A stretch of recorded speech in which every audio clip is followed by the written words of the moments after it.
who's to blame about all of this, right? Who's to blame on the last real estate crash or the financial or global crisis that we have? Was it the person who actually spiked the fruit punch, or was it the actual person who drank the fruit punch?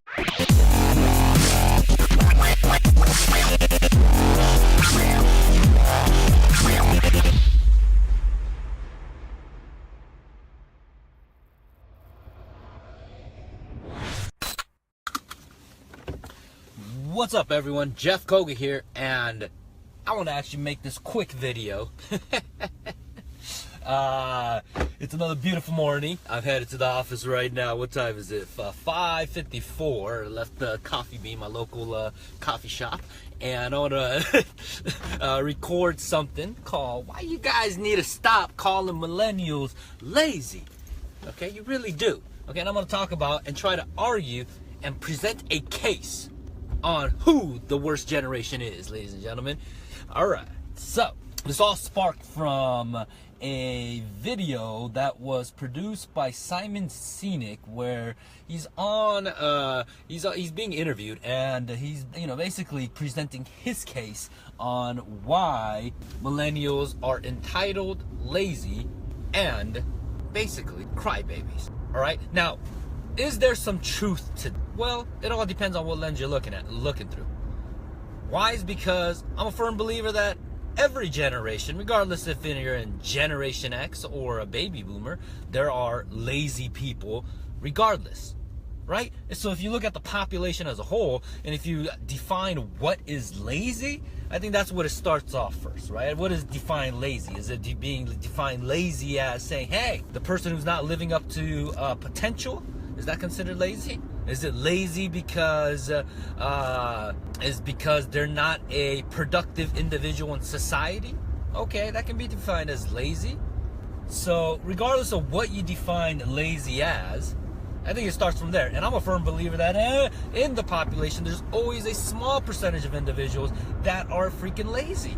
So you can't just generalize and say a whole generation is lazy, right? That's number one. And then secondly, let's talk about this.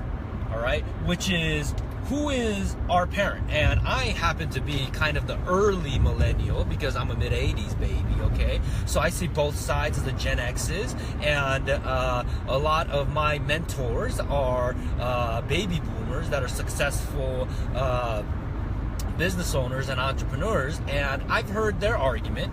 It's us that is, the millennials that are the entitled, lazy individual, when in reality, if we actually look at even the education system, right? Because I'm a firm believer the core goes back to the education system at the end of the day, right? What were we taught? Were we taught skills that we can be productive in society?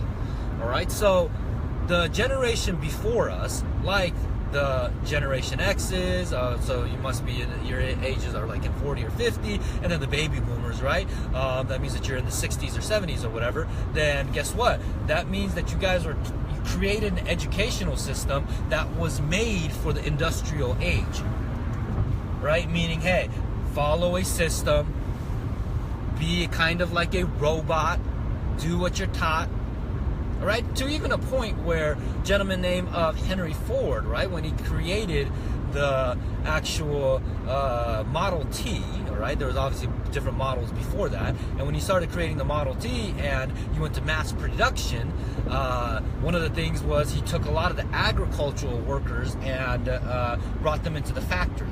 But the issue that Henry Ford ran into was, guess what? He had high attrition rates, meaning that there was a revolving door of people who would come in and work and find out that, man, this working at the factory stuff is hard. I gotta sit here. I'm actually not sit there, but I gotta stand here for 10, 11, 12-hour days and just do the same thing over and over. So in a very short period of time, people would just quit.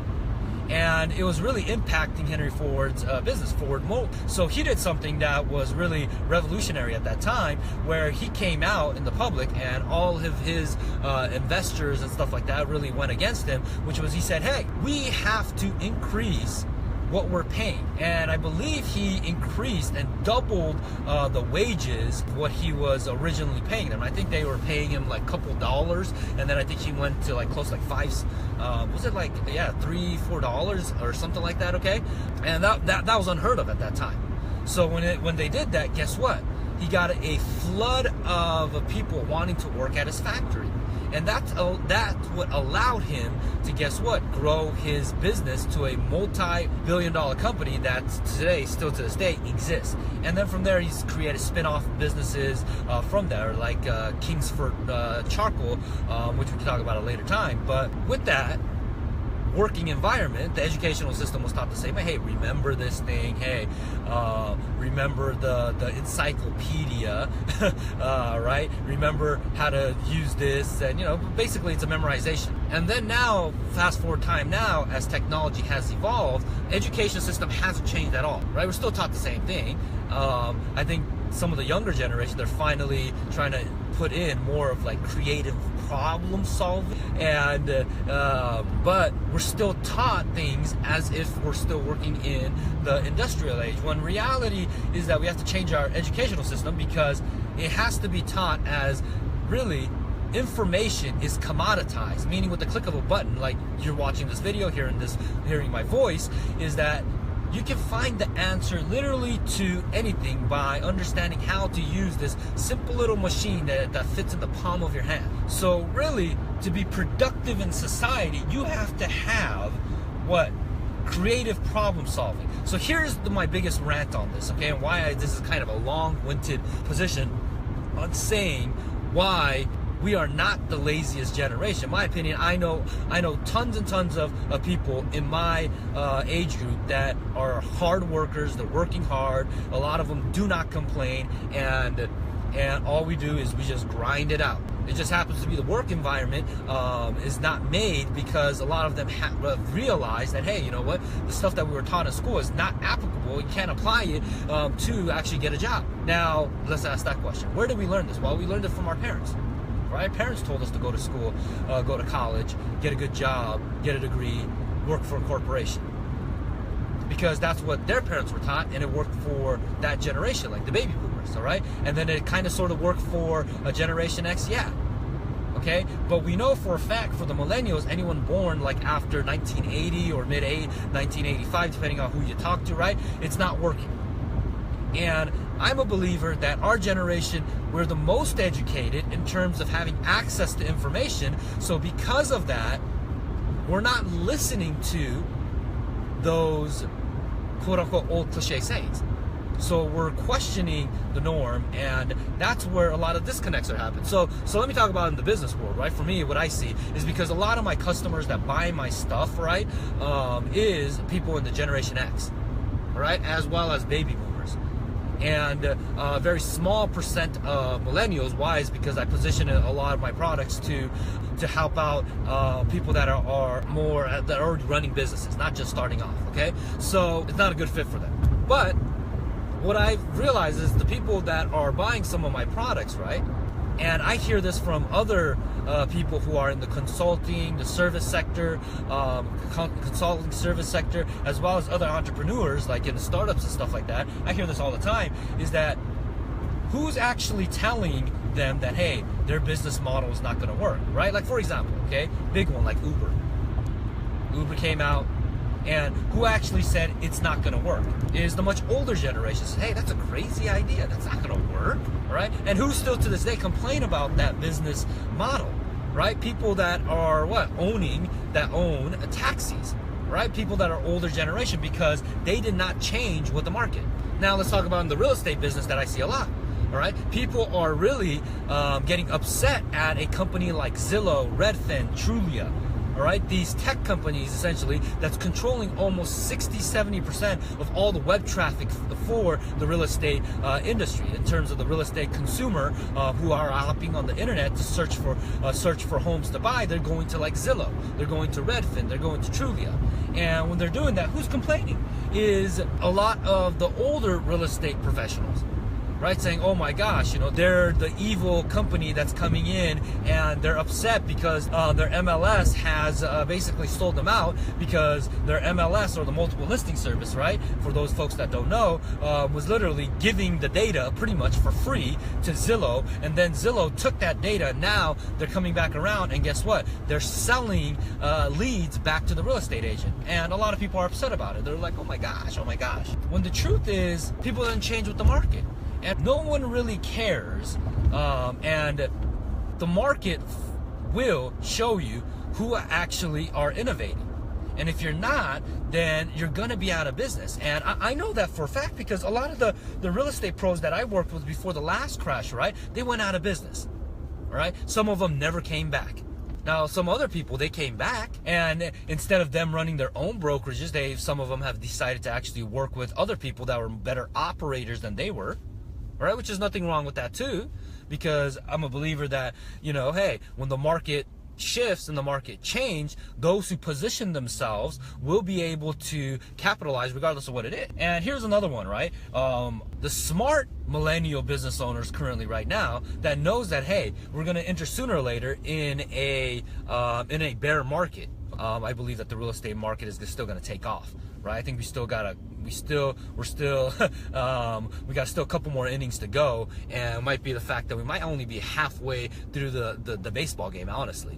My gut tells me that, hey, I want it to actually really crash, because I know I can clean house if it does, but I don't think it will happen. The reason is a lot of the millennials are smart, and they're not buying, right? So they're renting, and they're putting money away, right? And a lot of them are, saying the exact same thing, kind of like I am, even though they're not an investor developer. They just say, hey, let me see 2008, 2009, 2010 prices. All right. And the other smart millennials are selling their houses that they bought in 2008, 2009, 2010, cashing out on the equity and buying a bigger house, so that way their mortgage payments are the same.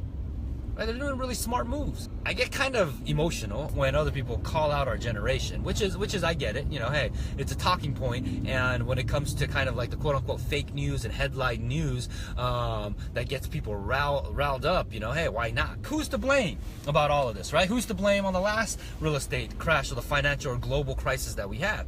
Was it the person who actually spiked the fruit punch? Or was it the actual person who drank the fruit punch that was spiked? And they got a little tipsy and drunk, and they started doing stuff that they weren't supposed to do, like taking out those loans, right? Taking out those creative loans and things like that, right? So who is to blame? Is the actual, or was someone should have been watching the fruit punch? Now, I say that because really the answer is, it always goes back to personal responsibility. Right? Personal responsibility to the individual. I'm always a big believer on that, right? Is that the buck stops with you, and you can point fingers, right? But if you point fingers, you got 3 pointing back at you, and every single thing that happens to you at some place, some shape or form is always reflected back on your actions or inactions that you did or you didn't do. Okay? But it's an interesting question to ask. Right? Same thing like asking a question on I don't like how California government system, California is going. Yeah, we got awesome weather and stuff like that, but I just really don't like how the state, where the state is going. And I believe because of what the actual shift that we're having, where I'm trying to pull up data, okay, onto finding out who's actually moving in, who's moving out. And the one I found was a lot of people are moving out from California now to Texas. There's actually a negative growth on the last report I checked a couple years ago, but I want to cross-check.